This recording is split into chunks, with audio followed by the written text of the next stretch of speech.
Mana qarang.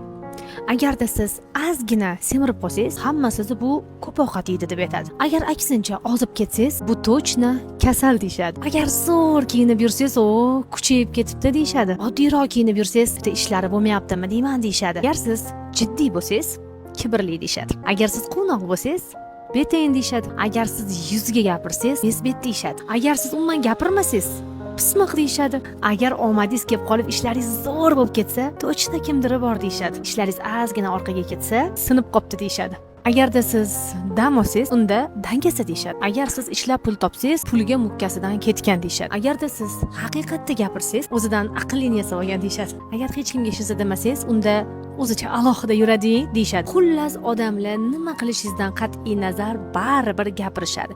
Shuning uchun hech kimni gapiga ahamiyat qilmasdan, u nimadirkin, bu nima deb o'ylaydi deb odamlar uchun yashamasdan, o'zingiz uchun, o'zingiz bilganingizcha, o'zingiz xohlaganingizcha mazza qilib yashang.